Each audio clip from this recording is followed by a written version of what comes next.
हिंदू धर्म क्यों बना? हिंदू धर्म यूं बना कि आर्य लोगों में महाभारत के बाद त्रुटि आ गई, क्योंकि ना जाने कितने दुनिया मर गई थी। 18 करोड़ तो कौरव और पांडव की सेना मर गई और 56 करोड़ यादव मर गए आपस में लड़के। अब हिसाब लाओ, अरबों की आबादी विनाश हुई और फिर उनसे संबंधित जो रिश्तेदार थे वो विचलित हुए। प्राकृतिक आपदाएं आई जिसके कारण नास्तिकता की तरफ आर्य लोग चल पड़े। फिर उस समय जैसी समझ में आई, जिन महापुरुषों ने इस समाज को फिर सोच बनाने की चेष्टा की। और हिंदू का अर्थ होता जो बीड़ी शराब मांस तंबाकू जिंदगी भर नहीं छुए और कीड़ी की भी हत्या ना करे, किसी की आत्मा काल नहीं करे, बहन बेटी को बुरी नजर से ना देखे, किसी की जेब ना काटे, मिलावट ना करे, उसका नाम हिंदू होता है। आने वाले समय में इन मनमुखी जो बाद के संतों ने अपनी रोजी रोटी का ऊपर इस मजहब को इतना परेशान कर दिया। कभी कहते हैं तूने इधर पेशाब कर दिया इसलिए हानि होगी, कभी कहता है इधर मुंह करके पहला कदम रख दिया इसलिए तुझे नुकसान हो गया, यानी इतना बांध दिया इसको। इसके बाद इसमें त्रुटियां आ गई। उसके बाद क्या होता है कि बाबा आदम का जन्म हुआ। बाबा आदम कौन थे? ये ब्रह्मा जी के लोक से आई हुई एक पुण्यात्मा थी। और ये कौन थी? ये राजा ऋषभदेव जी हुए हैं, जिनसे जैन धर्म प्रारंभ हुआ। ये ऋषभदेव जी की आत्मा बाबा आदम हुए, क्योंकि हमारे संस्कार एक दूसरे में रले मिले हैं। हम पहले अलग नहीं थे। 3 युग का हिसाब लगा लो, जब कोई हिंदू या मुसलमान सिख या ईसाई कोई मजहब बना होता है, इसलिए हमारे सब पूर्वज एक हैं और हमारे संस्कार एक दूसरे के साथ युगों युगों के जुड़े हुए हैं। तो आज हम हिंदू हैं, कल हम मुसलमान के घर जन्म लेंगे, कोई फाउंडेशन नहीं है। ये तो आपकी अपनी बनाई हुई सीमा है, भगवान की नहीं। कोई मुसलमान है वो सिख बनेगा, वो सिख है वो ईसाई बन जाएगा, और हिंदू है वो मुसलमान सिख ईसाई कहीं भी हम जन्म ले सके, क्योंकि हमारे पूर्वज एक थे। अब उसके बाद चलते चलते क्या हुआ कि ईसा जी, अब जब भी समाज में किसी व्यक्ति विशेष या मजहब से संबंध नहीं होता, भगत समाज में, और जो संत प्रभु की प्रेरणा सतपूर्ण परमात्मा की या जिस भी भगवान की तरफ से भेजे जाते हैं, वो अपनी हर संभव कोशिश करके और पुण्य आत्माओं को मार्गदर्शन जैसा उनको ज्ञान है वो सही बताने की चेष्टा करते हैं। ईसा जी का जन्म हुआ। ईसा जी ने यही क्रिया की, पूजा जो आन उपासनाएं थी वो बंद करवाई। बीड़ी शराब मांस तंबाकू अपने उन अनुयायियों का बिल्कुल बंद करवा दिया था ईसा जी ने, कि भी मृत्यु बेशक हो जा पर मांस बीड़ी शराब मांस तंबाकू छूना तक नहीं है अगर भक्ति चाहिए तो। और ये धार्मिकता का पहले लक्षण है। उसके बाद ईसाई धर्म में फिर त्रुटियां आ जाती हैं काफी समय हो जाने से। फिर हजरत मोहम्मद जी का जन्म हुआ। हजरत मोहम्मद जी, ईसा जी कौन थे? ईसा जो है विष्णु जी के लोक से आई हुई एक पुण्य आत्मा थी। और अब क्या होता है कि हम युगों युगों के ऋषि रहे हो, आप आज के नहीं है, और वो हमारे पुण्य संस्कार आज भी विद्यमान है और पाप भी है। मृत्यु बेशक हो जा पर मांस बीड़ी शराब मांस तंबाकू छूना तक नहीं है अगर भक्ति चाहिए तो। और ये धार्मिकता का पहले लक्षण है। उसके बाद ईसाई धर्म में फिर त्रुटियां आ जाती हैं काफी समय हो जाने से। फिर हजरत मोहम्मद जी का जन्म हुआ। हजरत मोहम्मद जी, ईसा जी कौन थे? ईसा जो है विष्णु जी के लोक से आई हुई एक पुण्य आत्मा थी। और अब क्या होता है कि हम युगों युगों के ऋषि रहे हो, आप आज के नहीं है, और वो हमारे पुण्य संस्कार आज भी विद्यमान है और पाप भी है। पुण्यों के आधार पर मनुष्य शरीर प्राप्त हुआ आपको, और उसमें प्रभु की कसक फिर भी आप में विद्यमान है। और कुछ पिछली शक्तियां भी होती है, सिद्धियां होती हैं जो युगों युगों से की। तो उन महापुरुषों में कुछ सिद्धियां होती हैं जिसके कारण उनकी शब्द में भी शक्ति होती है। आम व्यक्ति से उसका अलग से कुछ विलक्षण लक्षण भी होते हैं। हजरत ईसा जी जो हैं ये विष्णु जी के लोक से आए हुए, और मूसा जी ये भी विष्णु लोक से आई हुई आत्माएं थी, गण थे। और हजरत मोहम्मद ये भगवान शिव के लोक से आए थे। ये एक अच्छी आत्मा थी, पिछले जन्म जन्मांतर के ऋषि थे। और फिर भक्ति की कसक थी और ये भी फिर अपना जैसी साधना इसको प्राप्त थी लगे हुए थे। बाद में फिर एक जिब्राइल नाम का फरिश्ता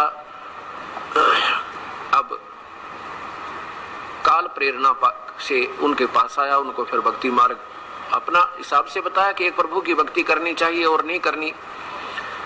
ऐसे ये हमारे मजहब बन गए। मुसलमान, जब हजरत मोहम्मद जी ने मुसलमान धर्म की, एक मुसलमान का अर्थ होता है वो पुण्यात्मा जो बीड़ी शराब मांस तंबाकू कभी ना छुए, किसी की आत्मा नहीं दुखावे। यहाँ तक मना किया हजरत मोहम्मद जी ने कि कोई ब्याज भी नहीं लेगा, ब्याज को भी जो बुरा बतावे क्या वो मांस खाने की सलाह दे देगा वो पुण्यात्मा, कभी नहीं।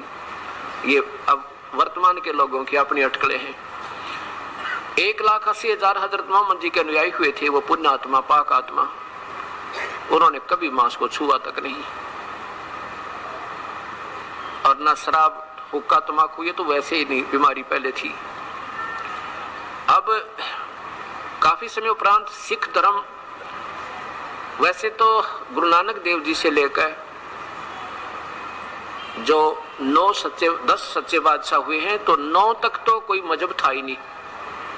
10 में गुरु गोविंद सिंह जी ने भी मजहब नहीं, एक मजबूरी बन गई थी उनकी। क्या हो गया था कि मुसलमान लोग हिंदुओं को जबरदस्ती मुसलमान बना रहे थे, और मुसलमान हिंदुओं को मुसलमान क्यों बना रहे थे, उन्हें क्या शौक था।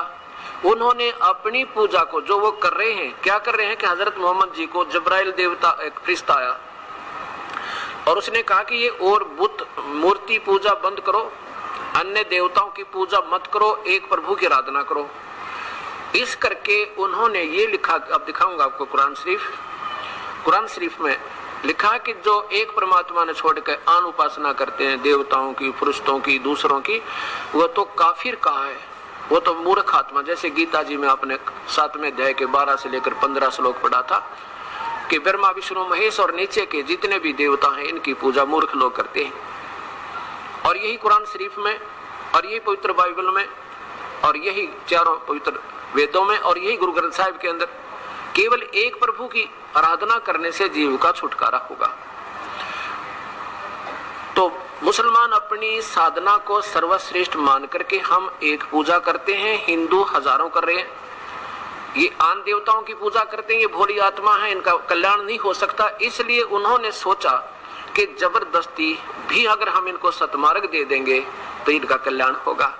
जैसे बच्चे को माता पिता ना दूध पीवा जबरदस्ती पिला देता है, ले बेटा पी ले, ले बेटा पी ले, और इंजेक्शन नहीं लगवावे तो भी पकड़ कर लगवा देते हैं कि इसका कल्याण हो जाए, बुरा इसकी बीमारी कट जाए। ये सोचकर मुसलमान लोग अपनी साधना को सर्वप्रिय मानकर और हिंदुओं को जबरदस्ती मुसलमान बनाकर फिर उनको प्यार से बैठा कर भाई ऐसे नमाज पढ़ो, ऐसा सुबह ऐसे करो, ऐसा करो, ऐसे समझाते थे।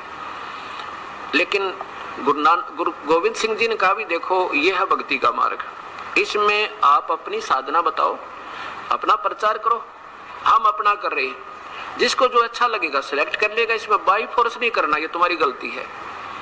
तो इस बात को मुसलमान नहीं माने तो इसके कुछ संघर्ष हो गया, जिसके कारण उन्होंने एक अलग से धार्मिक लोगों का अपनी मजहब रक्षार्थ प्रोटेक्शन के लिए कुछ एक संगठन बनाया था, और बाद में फिर उसका सिख नाम पड़ गया। सिख का अर्थ होता है सिख, सिख माने शागिर्द, शिष्य, यानी जो प्रभु से डरने वाला हो, बीड़ी शराब मांस तंबाकू को छुआ नहीं। अब ये बुराई क्यों घर कर गई हमारे यहाँ हर समाज में। हिंदू आज देख लो, हिंदू मुसलमान को बुरा इसलिए बताते थे कि वो मांस खाते थे।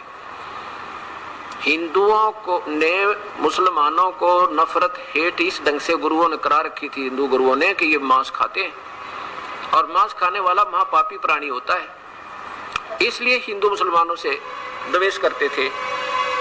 इस करके भी अच्छी बात नहीं इनकी, ये बकरा छोड़े ना गान छोड़े नहीं, कुछ भी मिल जाए उससे न खा जा, कोई बात तो ये। और बात भी ठीक है, भक्ति मार्ग में ये बिल्कुल मार्ग ये नहीं चलेगा। भक्ति करनी है तो बिल्कुल आत्मा भी नम्र होकर, जो चींटी भी मर जाए तो दुख हो, हे परमात्मा कैसे मर गया।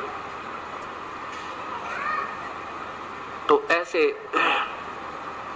तो ये हमारे अंदर बुराइयां क्यों घर कर गई। अब हिंदू देख लो, मेरे ख्याल में कोई घर खाली होगा जिसमें शायद व्यक्ति खाली नहीं जो मांस ना खाता हो।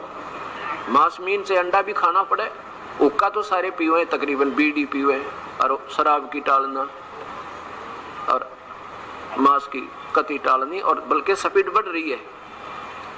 अच्छा, फिर ईसाई धर्म में ईसा जी की कहीं इंस्ट्रक्शन नहीं है उस परमात्मा की, पूर्ण परमात्मा की, कि मांस खाओ और हुक्का शराब ये तो वैसे ही व्यर्थ का काम है। और आज ईसाई धर्म में देख लो सारी बिजली पड़ गई, शराब की उनका टालना, मांस की उनका टालना, और भक्ति वो है ही नहीं जो करनी चाहिए।